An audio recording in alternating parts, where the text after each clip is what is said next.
Aku pernah melihat seseorang membakar habis 200 juta rupiah tabungan hidupnya hanya dalam 6 bulan. Hanya karena dia mengira bebas dari bos berarti bebas bekerja sesuka hati. Halo, selamat datang di Arah Bisnis. Aku ingin kita duduk sejenak dan bicara jujur dari hati ke hati tentang realita yang sering kali ditutupi oleh konten-konten motivasi bisnis di media sosial.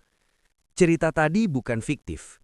Itu adalah kisah nyata dari seorang teman dekat yang memutuskan resign setelah 7 tahun bekerja di korporat. Dia punya modal yang cukup, koneksi yang lumayan, dan semangat yang meluap-luap. Tapi ada satu hal yang dia lupakan. Dia membawa mentalitas karyawan ke dalam dunia yang tidak mengenal kata gaji buta. Dalam 6 bulan pertama, 200 juta rupiah itu ludes. Bukan karena pasarnya tidak ada, tapi karena dia terjebak dalam gaya hidup bos semu. Dia menghabiskan 80 juta rupiah untuk sewa ruko di lokasi prestisius yang sebenarnya belum dia butuhkan. Dia merekrut 3 karyawan di bulan pertama hanya karena dia ingin merasa punya anak buah, padahal sistem bisnisnya sendiri belum terbentuk. Dia menghabiskan sisa waktunya untuk bangun siang, datang ke kantor jam 11 siang, dan pulang jam 3 sore dengan dalih fleksibilitas waktu. Dia lupa satu hal. Di dunia kerja, kamu dibayar karena waktu kamu hadir. Tapi di dunia bisnis, kamu dibayar karena nilai yang kamu ciptakan. Pasar tidak peduli seberapa capek kamu. Pasar tidak peduli seberapa keren kantormu. Pasar hanya peduli apakah produkmu menyelesaikan masalah mereka atau tidak. Data dari Small Business Administration menunjukkan bahwa sekitar 20% bisnis baru gagal di tahun pertama dan 50% akan tumbang di tahun kelima. Di Indonesia, angka ini bisa lebih tragis bagi UMKM yang dimulai tanpa fondasi mental yang kuat. Kegagalan ini seringkali bukan karena kurangnya modal uang, tapi karena kemiskinan mentalitas. Banyak orang ingin jadi pengusaha karena benci dengan bosnya. Mereka ingin kebebasan, tapi aku ingin kamu mengerti satu hal. Kebebasan finansial lewat bisnis bukan sekedar resign lalu otomatis sukses. Ada jurang maut di baliknya. Jika kamu masih menunggu perintah untuk bergerak, masih malas melakukan riset data, atau masih menganggap uang bisnis adalah uang pribadi. Kamu harus paham bahwa saat kamu menjadi pengusaha, bosmu bukan lagi satu orang di kantor, melainkan ribuan pelanggan yang jauh lebih kejam kalau kamu melakukan kesalahan. Kamu adalah orang pertama yang bangun dan orang terakhir yang tidur. Kamu adalah orang terakhir yang mendapatkan gaji setelah semua vendor dan karyawan dibayar. Inilah mengapa aku membuat video ini. Aku ingin memastikan kamu tidak menjadi angka statistik kegagalan berikutnya. Kita akan bedah secara mendalam apa saja perbedaan fundamental antara mental karyawan dan mental pengusaha yang harus kamu miliki sebelum berani menyentuh tabunganmu untuk modal bisnis. Sebelum kita masuk lebih dalam ke poin-poin krusialnya, pastikan kamu sudah subscribe ke Arah Bisnis. Di sini aku akan terus membagikan insight berbasis data dan realita lapangan untuk membantu kamu mencapai financial freedom yang sesungguhnya, bukan sekedar mimpi di siang bolong. Mari kita mulai pembahasannya. Mari kita bicara jujur. Banyak orang memutuskan resign dari pekerjaan kantornya karena mereka merasa jenuh ditekan atasan atau lelah dengan rutinitas 9 to 5. Banyak dari kita yang sebenarnya bukan membangun bisnis, tapi hanya menciptakan pekerjaan baru bagi diri kita sendiri. Bedanya, sekarang kamu tidak punya bos, tapi kamu punya beban kerja 2 kali lipat, dengan ketidakpastian pendapatan yang jauh lebih tinggi. Disinilah letak perbedaan fundamental antara active labor dan system asset. Coba kamu evaluasi bisnismu sekarang, atau rencana bisnis yang kamu miliki. Jika bisnis itu berhenti beroperasi atau berhenti menghasilkan uang saat kamu berhenti bekerja, maka secara teknis kamu bukan seorang pengusaha. Kamu adalah seorang self-employed atau pekerja lepas yang kebetulan memiliki nama brand. Kamu masih menjual waktu untuk mendapatkan uang. Dalam kacamata finansial yang lebih dalam, bisnis yang sehat adalah sebuah mesin atau aset sistem. Pengusaha sejati bukan mereka yang paling jago membuat kopi di kafenya, atau yang paling mahir membungkus paket kiriman setiap malam. Pengusaha sejati adalah arsitek yang merancang bagaimana kopi itu dibuat secara konsisten dan bagaimana paket itu terkirim, tanpa campur tangan fisiknya. Data menunjukkan sebuah realita yang cukup pahit. Sekitar 80% UMKM di Indonesia gagal di tahun pertama. Mengapa angkanya begitu tinggi? Berdasarkan observasi dan data lapangan, mayoritas kegagalan ini bukan karena produk yang buruk atau modal yang kurang, melainkan karena pemiliknya terjebak dalam jebakan working in the business dan mengabaikan working on the business. Ketika kamu working in the business, kamu adalah operator. Kamu terjebak dalam urusan operasional harian yang melelahkan. Efeknya apa?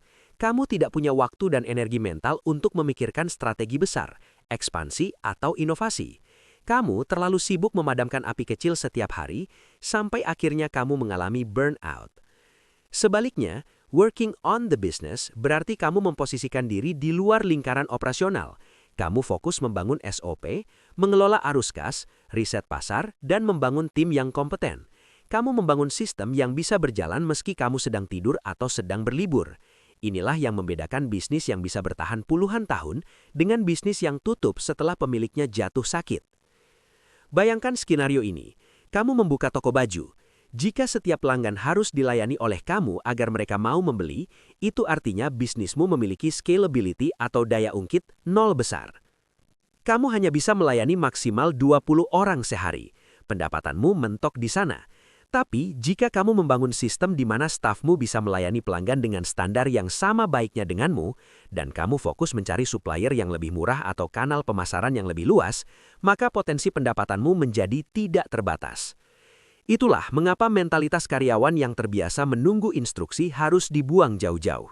Sebagai pengusaha, kamu adalah penggerak. Kamu harus berhenti menjadi bagian dari mesin, dan mulailah menjadi orang yang mengoperasikan mesin tersebut. Investasikan waktumu untuk membangun sistem sejak hari pertama, meskipun itu terasa lebih lambat di awal. Karena pada akhirnya, tujuan kita berbisnis adalah agar uang bekerja untuk kita, bukan kita yang selamanya diperbudak oleh bisnis kita sendiri. Kalau kamu merasa insight ini memberikan sudut pandang yang baru, yang lebih realistis tentang dunia bisnis, jangan lupa klik tombol subscribe ke arah bisnis. Di sini aku akan terus membedah realitas finansial agar kamu bisa mencapai financial freedom yang sesungguhnya dengan strategi yang terukur, bukan cuma sekedar ikut-ikutan tren. Mari kita lanjut ke bagian selanjutnya tentang bagaimana cara membedah modal yang sehat. Sekarang, aku ingin kita bicara jujur soal logistik. Seringkali dalam seminar bisnis, orang-orang hanya fokus membahas modal bisnis atau capital expenditure, berapa biaya sewa ruko, berapa biaya beli bahan baku, atau berapa biaya iklan. Tapi ada satu variabel yang hampir selalu dilupakan oleh calon pengusaha pemilah, yaitu personal runway atau modal untuk kamu tetap bisa bertahan hidup sebagai manusia. Aku ingatkan kamu dengan sangat serius. Jangan pernah berani melompat dari pekerjaanmu saat ini tanpa membawa parasut. Di dunia bisnis, parasut itu bernama dana cadangan pribadi. Minimal untuk 12 bulan biaya hidup. Kenapa 12 bulan? Kenapa bukan 3 atau 6 bulan seperti saran manajemen keuangan pada umumnya?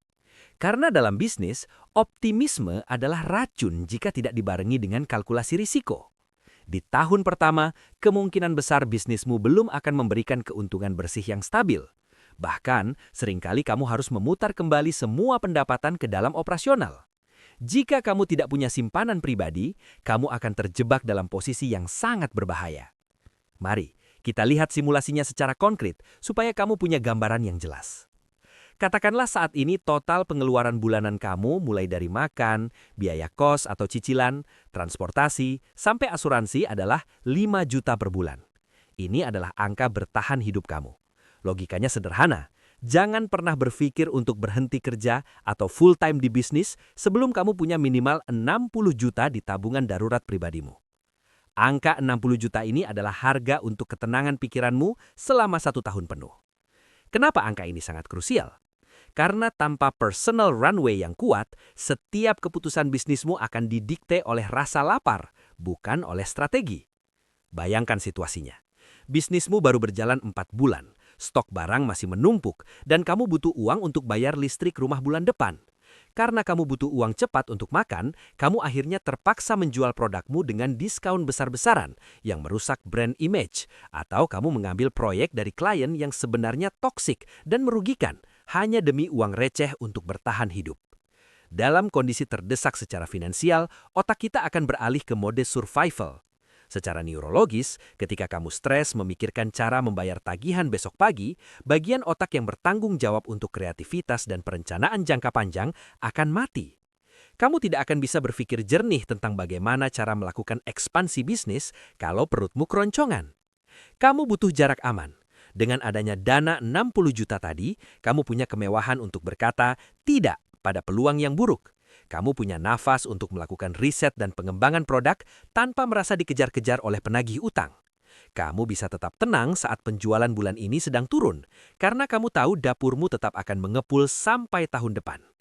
Ingat, bisnis adalah maraton, bukan lari sprint. Dan dalam maraton, yang menang bukan yang larinya paling cepat di awal, tapi yang punya cadangan energi paling banyak untuk sampai garis finish. Jangan biarkan impian besarmu hancur hanya karena kamu tidak sabar membangun fondasi finansial yang kuat di awal. Kalau kamu merasa strategi logistik seperti ini masuk akal dan ingin terus belajar bagaimana membangun bisnis dengan fondasi yang sehat, pastikan kamu sudah klik tombol subscribe ke arah bisnis.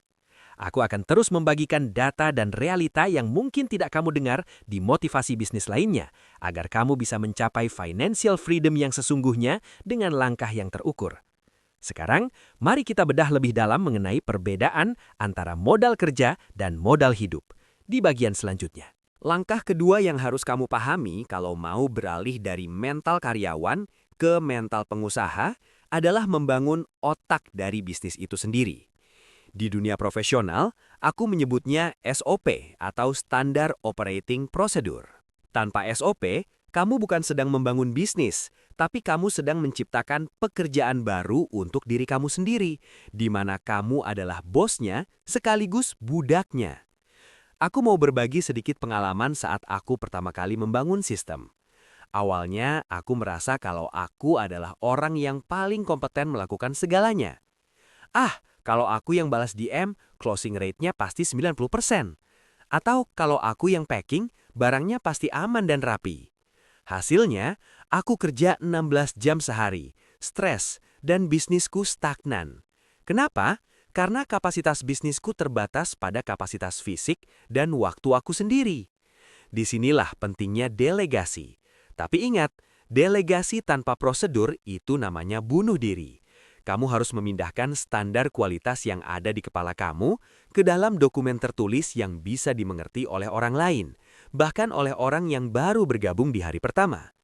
Mari kita bedah secara mendalam. Setiap hal kecil, mulai dari hal yang terlihat sepele, harus punya prosedurnya. Contohnya, cara menjawab DM pelanggan. Kamu tidak bisa membiarkan admin kamu menjawab hanya dengan ready atau nggak ada. Kamu harus buat scripting guide. Bagaimana sapaan awalnya? Bagaimana cara menjelaskan keunggulan produk secara persuasif? Bagaimana menangani komplain kalau barang rusak? Semuanya harus ada template-nya. Dengan begitu, kualitas pelayanan kamu tetap terjaga 24/7, tanpa kamu harus memelototi HP setiap saat. Begitu juga dengan proses packing dan operasional. Di bisnis yang sehat, proses packing itu bukan sekedar masukkan barang ke kardus. Ada checklistnya. Pertama, cek kecocokan SKU produk. Kedua, cek fisik apakah ada cacat. Ketiga, bungkus dengan bubble wrap minimal 2 lapis. Keempat, tempel stiker fragile. Dan kelima, dokumentasikan dalam bentuk foto sebagai bukti pengiriman. Kenapa harus sedetail ini? Karena data menunjukkan bahwa 70% kesalahan operasional di UMKM terjadi karena instruksi yang tidak jelas. Ketika kamu punya SOP yang kuat, kamu sedang membangun aset. Aset itu bukan hanya produknya, tapi sistemnya. Bayangkan perbandingannya. Pengusaha dengan mental karyawan akan sibuk mengurusi lakban yang habis, tapi pengusaha dengan mental pemilik sistem akan fokus memantau data. Berapa rata-rata waktu yang dibutuhkan untuk memproses satu pesanan? Atau berapa persen tingkat return barang bulan ini? Inilah pondasi agar kamu bisa mencapai tahap di mana sistem tetap bekerja dan menghasilkan profit meskipun kamu sedang tidur, sedang berlibur, atau sedang mengembangkan ide bisnis baru. Kamu tidak lagi dibayar untuk bekerja, tapi kamu dibayar karena memiliki sistem yang bekerja. Membangun SOP memang melelahkan di awal. Kamu harus menulis, menguji, dan merevisinya berkali-kali. Tapi ini adalah investasi waktu yang akan mengembalikan ribuan jam kebebasan kamu di masa depan. Kalau kamu belum punya SOP, artinya kamu belum punya bisnis. Kamu baru punya hobi yang menghasilkan uang. Kalau kamu merasa penjelasan mengenai sistem dan delegasi ini membuka perspektif baru bagi rencana bisnismu, jangan lupa untuk klik subscribe ke Arah Bisnis. Di channel ini, aku akan terus membedah strategi-strategi fundamental agar kamu tidak terjebak dalam operasional harian yang melelahkan dan segera mencapai financial freedom yang sesungguhnya. Mari kita lanjutkan ke bagian selanjutnya, yaitu bagaimana cara mengelola arus kas agar bisnismu tidak mati mendadak di tengah jalan. Sekarang, aku ingin bicara jujur tentang satu jebakan Batman yang paling sering menjatuhkan pengusaha pemula di Indonesia. Sebuah fenomena yang aku sebut sebagai jebakan keberhasilan semu.